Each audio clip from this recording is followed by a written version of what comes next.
Now that a few weeks have passed since then, Ambassador, what are some of your main takeaways from this so-called 12-day war? Well, it's pretty clear that this did not destroy the enriched uranium that Iran had produced, which is enough for about 8 to 10 bombs, depending on the level of enrichment. It was removed from the sites that were bombed by the Israelis and by us before the bombing. So the major Israeli and American objective of crippling the Iranian nuclear program almost certainly was not achieved. There were about 1,000 Iranians killed. There was a lot of devastation from the Israelis, who mostly were firing over Iraq, or from Azerbaijan, rather than entering Iranian airspace. Of course, the attack by the Israelis began with a spectacular set of murders, assassinations of senior Iranian nuclear scientists and military officers and their families. So such an attack is, of course, a gross violation of international law and a crime against humanity. So from the point of the overall objective, this was a gross failure.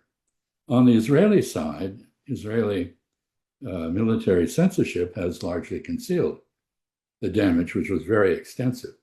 The Israeli missile defense system was penetrated by Iran progressively.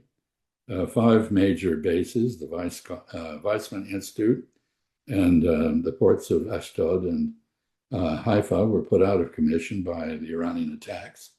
Earlier, the Yemenis had taken out Eilat, which is the only Red Sea port for Israel in the Gulf of Aqaba. There apparently are property damage claims by Israelis totaling something like 42,000. The amount of damage is apparently very, very extensive. Israel was running out of interception capability when President Trump proposed a ceasefire. The Israelis wanted a ceasefire because if this had gone on another week or two, they might have been totally overwhelmed. But this is not the story that is told in our press, which is resolutely pro-Israeli and engages in censorship routinely. Iranian missiles are very, very accurate.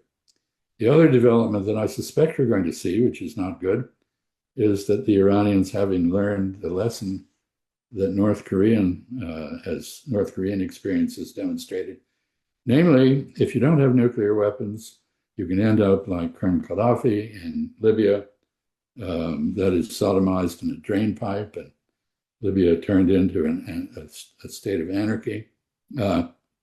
Or you can be attacked like Syria or like Iran at will by the Israelis. The Israelis, of course, have a nuclear arsenal, which is a caution to everyone else. North Korea has shown that if you have a nuclear weapon, you won't get attacked. So I suspect, in addition to developing weapons-grade enrichment, Iran is now likely to build an ICBM incapable of striking the United States, as North Korea has done.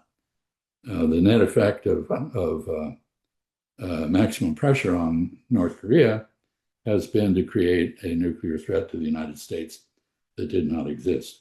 آنچه در مورد ما میگویند